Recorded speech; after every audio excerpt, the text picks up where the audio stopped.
Inward beauty.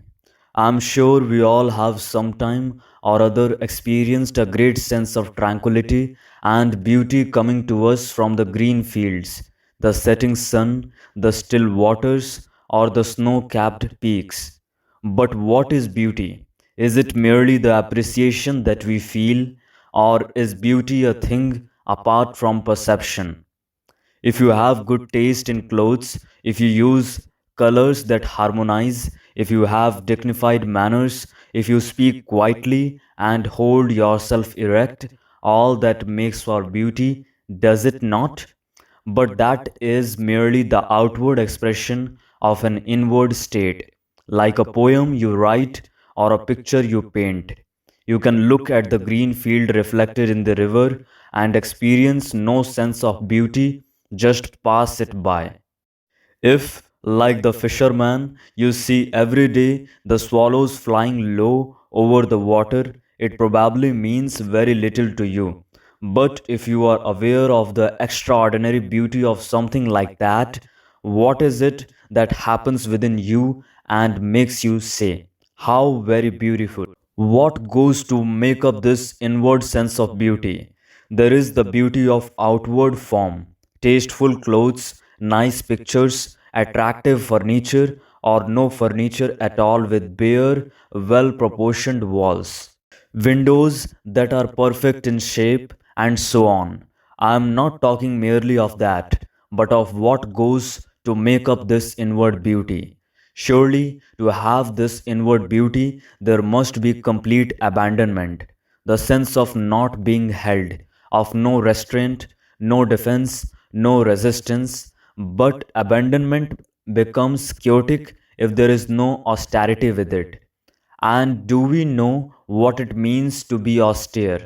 To be satisfied with little and not to think in terms of the more. There must be this abandonment with deep inward austerity. The austerity that is extraordinarily simple because the mind is not acquiring, gaining, not thinking in terms of the more. It is the simplicity born of abandonment with austerity that brings about the state of creative beauty. But if there is no love, you cannot be simple, you cannot be austere. You may talk about simplicity and austerity, but without love, they are merely a form of compulsion, and therefore there is no abandonment. Only he has love who abandons himself, forgets himself completely, and thereby brings about the state of creative beauty. Beauty obviously includes beauty of form, but without inward beauty, the mere sensual appreciation of beauty of form leads to degradation, disintegration. There is inward beauty only when you feel real love for people and for all the things of the earth. And with that love, there comes a tremendous sense of consideration, watchfulness, patience. You may have perfect technique as a singer or a poet. You may know how to paint or put words together, but without this creative beauty inside, your talent will have very little significance. Unfortunately, most of us are becoming mere technicians.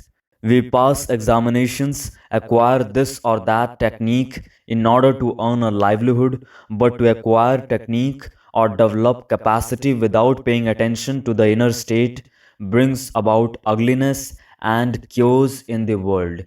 If we awaken creative beauty inwardly, it expresses itself outwardly, and then there is order. But that is much more difficult than acquiring a technique because it means abandoning ourselves completely, being without fear, without restraint, without resistance, without defense, and we can thus abandon ourselves only when there is austerity, a sense of great inward simplicity. Outwardly, we may be simple, we may have but few clothes and be satisfied with one meal a day, but that is not austerity. There is austerity when the mind is capable of infinite experience, when it has experience and yet remains very simple.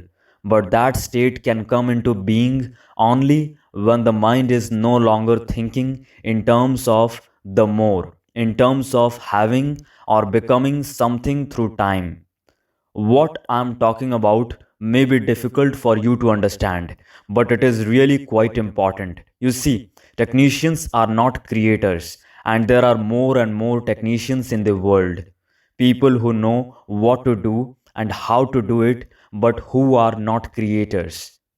In America, there are calculating machines capable of solving in a few minutes mathematical problems which would take a man working 10 hours every day, 100 years to solve. These extraordinary machines are being developed, but machines can never be creators, and human beings are becoming more and more like machines. Even when they rebel, the rebellion is within the limits of the machine and is therefore no rebellion at all. So, it is very important to find out what it is to be creative. You can be creative only when there is abandonment, which means really when there is no sense of compulsion, no fear of not being, of not gaining, of not arriving. Then there is great austerity, simplicity, and with it there is love. The whole of that is beauty, the state of creativeness.